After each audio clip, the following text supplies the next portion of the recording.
I've always believed that in our capitalist, consumerist society, we devour each other. Hi, I'm mckay, and today we're going to be talking about Tender is the Flesh by Agustina Bazterrica. Interestingly enough, and this is the second time I've brought up the title of late, the Spanish original title was actually Cadáver Exquisito, which translated would be Exquisite Corpse. And I think the reason why it wasn't called Exquisite Corpse is because that was a kind of surrealist movement, a kind of game, actually, if you will, where the participants would each contribute towards a drawing or piece of writing. But what they contributed was concealed, usually via a square. I'm not quite sure how. And then when it was displayed at the end, the bits that made up this exquisite corpse was revealed, which I found a bit interesting piece of trivia, and it kind of fits with what this novel is about in maybe an abstract or, dare I say, surrealist kind of way. But I think Tender is the Flesh is a gorgeous title for this particular piece. So yeah, just thought that was an interesting bit of trivia before I begin this pretty heavy book, I would say that much. And so I'm going to just start with the synopsis that's at the back. If everyone was eating human meat, would you? Marcos is in the business of slaughtering humans, only no one calls them that. He works with numbers, consignments, processing. One day he's given a specimen of the finest quality. He leaves her tied up in an outhouse, a problem to be disposed of later. But she haunts Marcos. Her trembling body and watchful gaze seem to understand, and soon he becomes tortured by what has been lost and what might still be saved. And that's a pretty damn good synopsis because it focuses on the primary story, but obviously there's a lot more going on with that, and it doesn't actually give away the circumstances all that much, but we get a little taste, if you will, of what's to come. But I won't get too much into the plot, which is very strong. I thought that was one of the real hooks of it. The butcher's hook. Sorry for the puns will cease, although I might stumble upon some by accident at times. But yeah, that's really what made you want to take a good big hard chunk out of this book. Really get your teeth into it, you know. So Marcos is actually somebody who's got experiences with abattoirs and slaughterhouses via his father, and this is before an outbreak that actually deems all animals poisonous to human beings and actually dangerous, not just via consuming them, but also because they just carry a disease that can easily infect human beings. So they actually end up basically trying to get rid of every other species on the planet, which is probably a nod to the fact that, you know, extinction rates are through the roof, at least for the past 20 to 30 years now. I think they've been going up. I don't know the proper statistics, but I know that we haven't seen levels of this kind of magnitude ever before in human history. And as I imagine some of you would probably also thinking, it seems to coincide with the pandemic very well. I don't know whether Bazterrica did any sort of reading of predictions about COVID, and also about the fact that some would also believe it was all a hoax in order to control population, potentially. At least that's what's alluded to in the book, which I will get onto a bit later, because there's many of those kind of subtleties within the piece. A kind of nod quite a lot of the time where where we actually feel like we're really in a contemporary world, if not in its very extremity. Is it just extreme horror? I would say no overall, although that is the thread weaved through it throughout. That's no doubt about it. I think many a reader will come to a point, as did I, and I'm not squeamish in the least, where they just feel a sense of quite utter repulsion for what not only is going on, but for the world in which we're kind of drawn into, but also a sort of self-disgust or loathing for the fact that it is very addictive. I haven't read a novel like this for quite a long time, probably in terms of gratuity, since Matthew Stocko's Cows, though I'd say the two do differ quite vastly. And if I were to nod to any particular author, Orwell has to be mentioned. Even the mention of words and their political significance and how they can disguise and essentially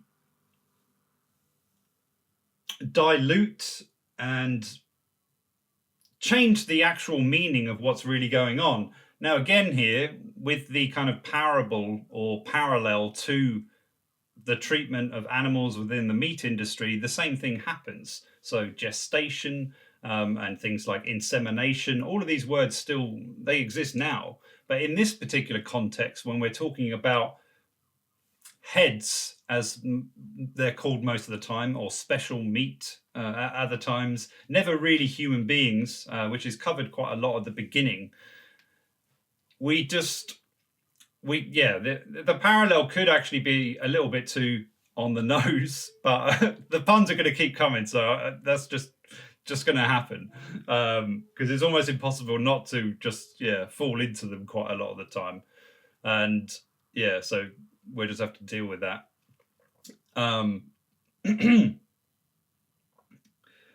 But what I feel is a big strength of the piece is that it never really takes any particular side. And I actually felt like the descriptiveness of the particular wordage, which is often within the narrative, within the, what am I thinking of?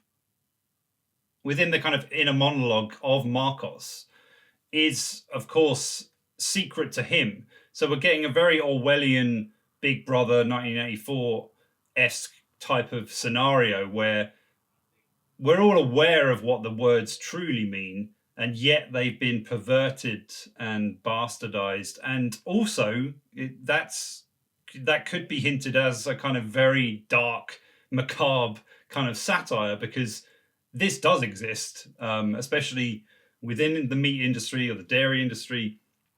And so there are many areas where I think a lot of animal rights activists would really hone in on that particular side of the story. But overall, I don't think Bazterrica really, Terrica, sorry. I don't think she takes sides or anything like that. She's actually just depicting the world in which we're essentially kind of trapped within, but with this kind of sickening enjoyment to it. It's almost like we revel in this kind of scenario, and it's quite difficult to pinpoint why exactly. In terms of like the characters involved, Marcus in particular being the protagonist, I found him pretty relatable overall. I mean, he was in a scenario with his father who needed a lot of care, and so he had to provide to actually afford that. Again, capitalist kind of or neoliberal kind of pressures going on within there. He's had a hardship of his own involving his wife and son. That's all I'll say. And so there's a lot of separation between the characters in terms of their living arrangements, how they actually relate to one another. Like his sister's in it as well, and she's arguably the coldest character in it, apart from maybe some who actually work in the kind of research centers and whatnot. And and it's kind of very understandable. You would imagine in such an environment, when you've got such horrendous things going on. I mean, you can take your pick here as well, because it isn't really just about the meat industry of having kind of human what would you call it, cattle, basically. It's also got, you can already imagine, I would have thought, like, oh, these are kind of humans, but they have their vocal cords removed, so they can't scream when they're just about to be slaughtered. They're essentially like animals, or they're not. They're treated like that as well, of course, but also because they're human, sexuality comes into it. Then there's what could be argued as a kind of nod to Nazi experiments within concentration camps. I mean, that's what I got a big clue of quite a lot of the time, or at least it reminded me of that, historically speaking. So there's a hell of a lot you can cherry pick within this piece. And the plot, I thought, was what really was its strength. It's much more of that driven than it is of character. And I still felt like, though, the balance was pretty well measured overall, because no matter how much empathy you could have for a character within a world like this, it's only the people who kind of try and change it from within who are going to actually be the heroes, let's say, if such a thing can exist in a world that is essentially in a perpetual state of collapse. Where we have things such as scavengers who are also not seen as human any longer, who can't afford the meat that's on the market, but they're so feral that they will, eat a body alive, essentially, and rip its head off. Like, it's a turn to the primitive style of life. And of course, some people enjoy that. Then we've got other things such as hunters who pay vast amounts of money so that they can hunt celebrities or pregnant women who've been made via the abattoirs. Special, they called it something like first generation pure, where they're like born and bred within these areas, and there's no modifications made to them whatsoever. There's no antibiotics, or they're pure. You get the drift. And so Marcus is at one point gifted one of these particular females, as well, as in you can do what you like with her, sell her, slaughter her for yourself, because she would be the purest type of meat available. This is the world we're in, basically. It does take a little bit to stomach, but I actually think each reader will come to a point where it's like that's their moment of like, you feel the nausea finally kick in. After that, you'll kind of accept it for what it is, and you will anticipate further shocks down the road, mainly because, it's just there relentlessly, and it's not something you can really avoid. There's also a kind of, I suppose it was ironic that the most humane elements involved a zoo, which was once standing and which Marcus actually visits, although there's nothing there anymore. It's been,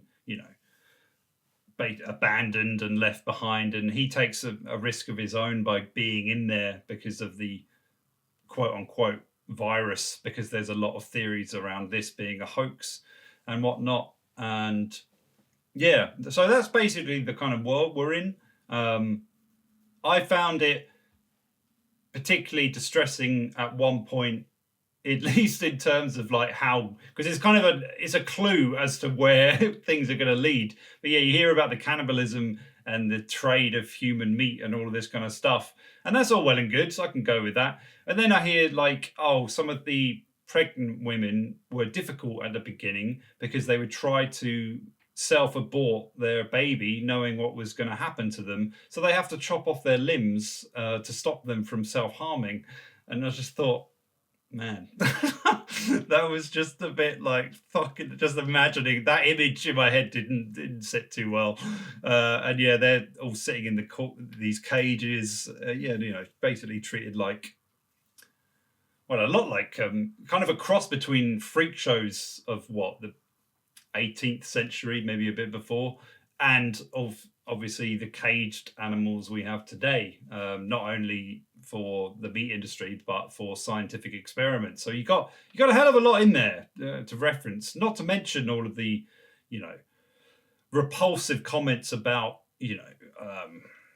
speciality meat or delicacies as they call them, which would involve eyeballs, fingers, penises, you name it. Basically, it's all in there. So it's a funny one to kind of recommend in that regard, but it is very compelling. I couldn't stop reading it. Actually, I found it very engaging. I like the style of the chapters, the formatting, like the quippy chapters as well. It kind of got to the point and then moved on. And in context to what I referenced earlier, in terms of how words are very much talked about within the piece, especially in the mind of Marcus, and how it kind of, it's a repulsion to him how they use this political language to disguise what they're really doing. But when you juxtapose that with the writing of the book, which is quite limited and almost seems to adhere to the very same hypocrisy in some sense, I felt, because it's very to the point, it doesn't meander whatsoever, and it's almost slightly didactic or pedagogic. I think I'm saying that one right. But yeah, that is also my one small criticism. Pedagogic, I think it might be the pronunciation, as in Agustina kind of, she wants to kind of guide you, somewhat mollycoddle you, because I think she's anticipating the repulsion in the reader, and at times it did feel a little bit like, okay, now we're going to the next bit, like that bit's over. It just had this kind of awareness to it, which was only slightly a fault, I felt, because it was a little bit hammered home. That was my only mild complaint. In terms of what the novel actually was in theme or genre, I felt like it was a really great mix of a hell of a lot, to be honest. A little bit like haggis. But no, in terms of what it was really speaking about, I think it was just nodding to many of the problems we face, not only today, but will do in the future and have done in the very recent times. So it had a lot of overlap, and that made it kind of unreal in a weird sense. It was bizarre to read something that could nod to something such as a pandemic, and then also have the animal industry involved, then have the whole totalitarian state, neoliberalism criticism within it as well, and how this affects the folk around them. Obviously, some of the psychopaths of this time revel in this time, which is what also made me think of Nazi Germany. And yeah, those are the people who are thriving in this particular world because they have no empathy whatsoever. They don't see these creatures' heads, as it were, as ever being human. They're just there for consumption. And some argue that they're actually returning to their primitive roots within this. And if you know a little bit about human history, that's pretty hard to argue with. In some sense, you could see them as Neanderthals of the time, which, died out more than likely because of us. So, yeah, the richness of the world, which seemed almost in contradiction to the style in which it's written, was, I think, its biggest strength. I was anticipating the ending, mainly because of a few quotes on the front and back of the book, but also what I briefly heard about. I wasn't shocked by it at all. I don't know whether that was because I was preparing myself for it in some sense, but it is foreshadowed in a lot of ways, and it made perfect sense to me. It was just like, okay, that actually, in a very weird way, it's as I quoted at the beginning, it very much adheres to that view of the world where you can have reserved, humane thoughts, but what your actions are going to be, especially within a world like this, is in complete conformity to what your surrounding is. It's dog eat dog, human eat human, and one has to look out for their own. I would have maybe liked a commentary on breeding, especially in such an environment, which I did think maybe was slightly lacking, because there was no one or the other. I didn't feel it might have been in there in a subtle sense, but not really. So that maybe could have been brought out of the novel a little bit more. It is very short. It packs a punch, quite literally. And I was very satisfied by the ending overall. I thought it worked perfectly within the piece. I thought it was going to have some sort of, I don't know, twist, or I don't know. I was expecting something slightly different, maybe. But then when I read it, I was like, that's actually like, very, yeah. It went down well. It was fine, and made for quite a complete piece overall. Obviously, it's unnerving. Disturbing is like it's not even worth mentioning. But what I felt like was really well done is just that the world was so well drawn out without it being delved into too much. And I thought the nods to Orwell on the surface level were also there in terms of how the chapters were structured and how the world building was created.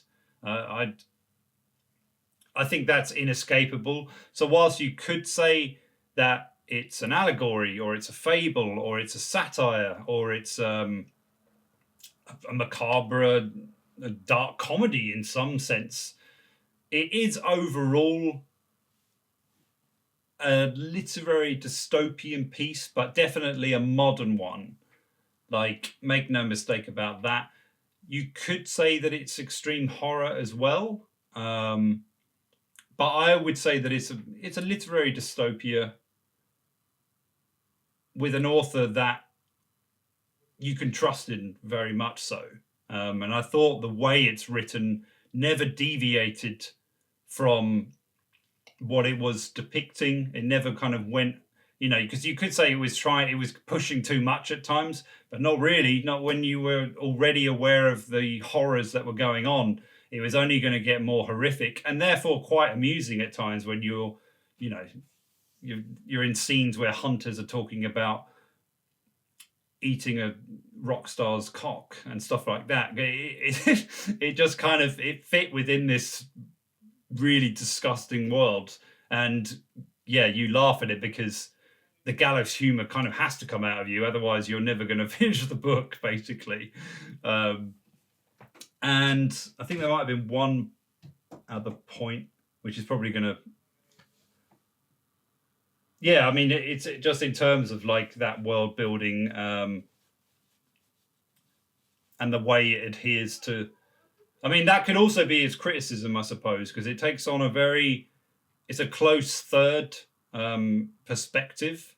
So we're only ever really in the head of Marcos, but we're not that much in his head. I still feel like the language within it is as dead and, dare I say, inanimate as the world it's depicting, which is quite an achievement, because I don't even know how Bazterrica pulled that off, in a sense. And it's probably a very good translation by, I believe her name, Sarah Moses.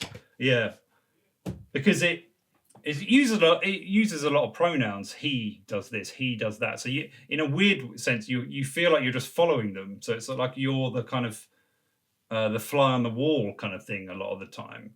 And at times I did find that start to get a little tedious, but then it would go into, like a flashback or a dream sequence or something of that nature.